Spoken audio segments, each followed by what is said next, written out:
한 여성이 있었습니다. 동물을 너무나도 사랑했던 이 사람의 순수한 열정이 글쎄요, 우리 인류가 스스로를 어떻게 생각하는지 또 자연을 어떻게 바라보는지를 완전히 뒤집어 놨다고 하는데요. 과연 어떤 이야기일까요? 지금부터 그 놀라운 이야기 속으로 함께 들어가 보시죠. 자, 여러분은 인간과 동물을 가르는 결정적인 차이가 뭘까라는 이 질문에 뭐라고 답하시겠어요? 사실 수세기 동안 과학자들은 답은 이미 나왔다고 생각했어요. 인간은 특별해. 동물하고는 넘을 수 없는 선이 있지. 바로 이런 생각이었죠. 근데요, 이 철옹성 같던 믿음을 송두리째 흔들어버릴 대답이 곧 나타납니다. 놀랍게도 그 답은요, 하얀 가운을 입은 과학자들이 있는 번쩍이는 실험실이 아니라 저 멀리 아프리카의 깊은 정글에서 나왔습니다.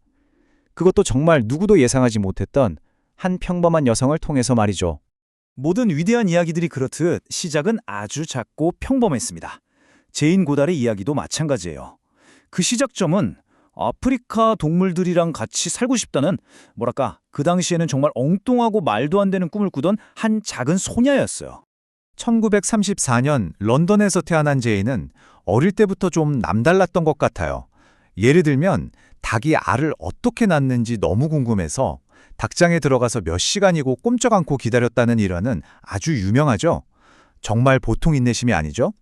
그리고 그녀에게 세상에서 가장 소중한 친구가 있었는데 바로 아버지가 선물해준 주빌리라는 이름의 침팬지 인형이었습니다. 그냥 막연히 아프리카에 가고 싶다가 아니라 이 인형과 함께하면서 그 꿈은 점점 더 구체적이고 단단해졌던 거죠. 이 말을 들어보면 딱 느낌이 오죠. 다들 무서워했는데 나는 사랑에 빠졌다.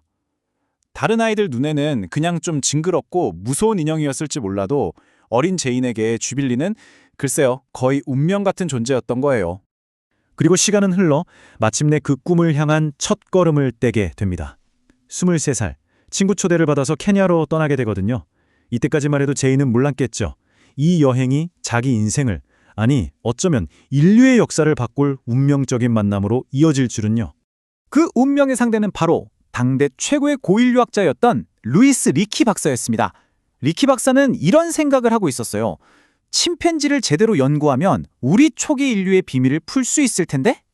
근데 이걸 연구할 사람으로 정식 교육을 받은 과학자 말고 기존의 어떤 편견에도 물들지 않은 정말 순수한 눈을 가진 사람을 찾고 있었던 거죠. 바로 그때 제인을 만난 겁니다. 그녀의 그 순수한 열정과 반짝이는 눈빛에서 리키 박사는 직감한 거죠. 아, 이 사람이다. 리키 박사의 도움으로 제인의 오랜 꿈이 드디어 현실이 되는 순간이었습니다. 와, 정말 꿈만 같았겠죠? 하지만 그 길이 결코 꽃길은 아니었습니다. 이제 그녀의 여정은 온갖 시련이 도사리고 있는 미지의 땅, 곰베 정글로 향하게 됩니다. 때는 1960년, 26살의 제인이 드디어 탄자니아 곰베의 정글에 첫 발을 내디뎠습니다. 생각해보세요. 대학 졸업장? 없었죠. 전문적인 훈련? 받아본 적 없어요. 심지어 변변한 장비도 없이 정말이지 혈혈 단신으로 그 깊은 밀림 속으로 들어간 겁니다. 그녀가 가진 건 딱 하나, 식지 않는 열정뿐이었어요. 그럼 그녀는 대체 어떻게 연구했을까요? 그녀의 방법은 정말 딱 한 단어로 설명할 수 있어요. 바로 인내. 다른 연구자들처럼 막 침팬지를 쫓아다니거나 하지 않았어요. 대신에 매일, 정말 매일같이 똑같은 장소에 가서 조용히 앉아 있었던 겁니다. 그들이 경계심을 풀고 저 사람은 위험하지 않네 하고 먼저 다가와 주기를 기다린 거죠.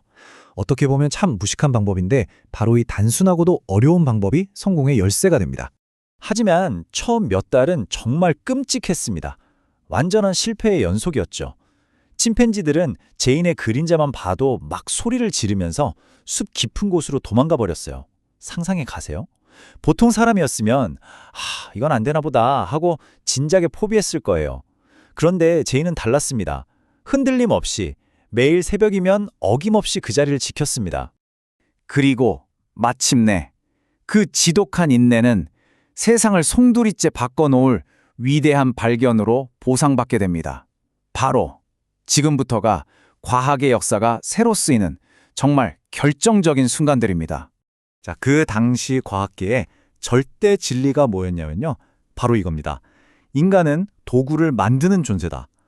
도구를 만들고 쓸 줄 아는 능력, 이것이야말로 우리 인간을 다른 동물들과 구분짓는 유일하고도 결정적인 특징이라는 거였죠. 이건 거의 종교적인 믿음 수준이었어요. 네, 바로 이 순간이 오기 전까지는요. 어느 날 제이는 자기가 데이비드 그레이 비어드라고 이름 붙여준 한 침팬지를 보고 있었어요. 그런데 세상에 이 침팬지가 나뭇가지에서 잎사귀를 싹 떼어내더니 그걸 흰개미 굴에 쑥 집어넣어서 개미들을 낚아채 먹는 거예요. 이게 왜 충격적이냐면 그냥 돌멩이를 쓰는 수준의 사용이 아니라 흰개미를 잡겠다는 목적을 가지고 도구를 만든 거잖아요. 이건 정말 엄청난 사건이었습니다.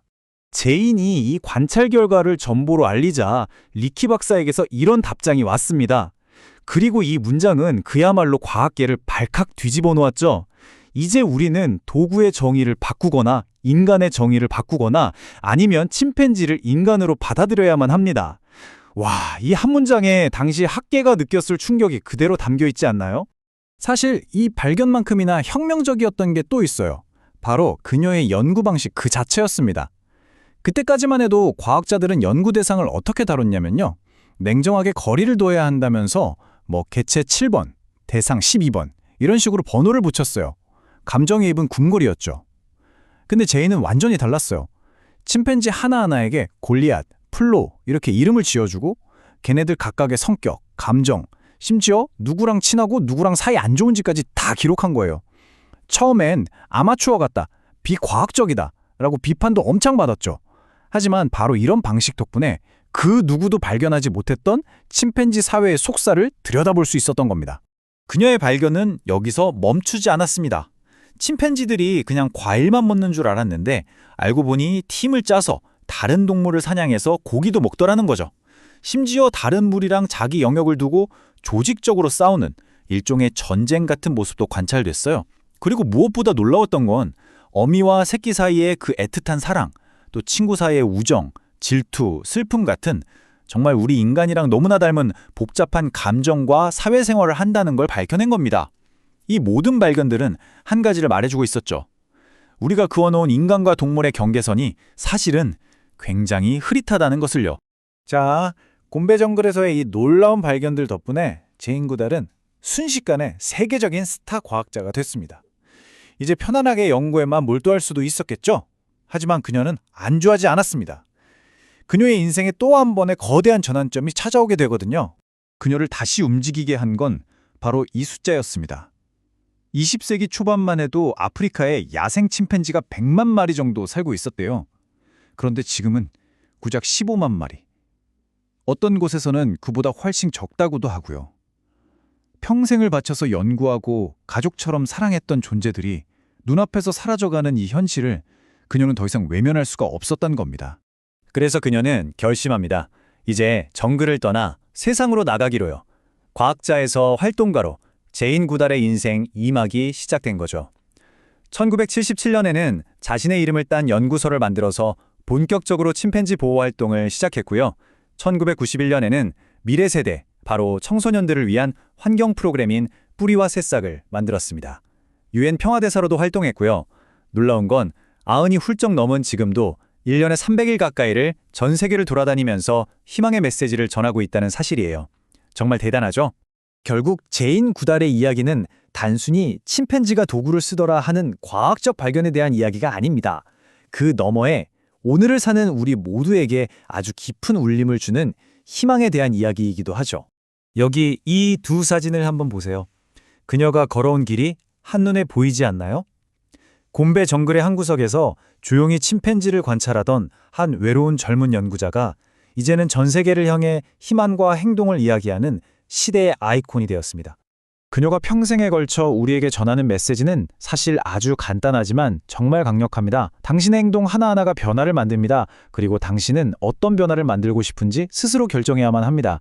환경 문제처럼 너무 거대한 문제 앞에서 가끔 무력감을 느낄 때가 있잖아요. 그럴 때 그녀는 말하는 거죠. 아니라고. 당신의 그 작은 선택, 그 작은 행동이 모여서 결국 세상을 바꾸는 거라고요. 그래서 오늘 이 이야기의 마지막 질문은 여러분께 드리고 싶습니다. 제인 구달이 평생을 바쳐 우리에게 보여준 이 희망의 메시지를 이어받아서 우리 모두의 집인 이 지구를 위해 여러분은 어떤 변화를 만들어 가시겠습니까?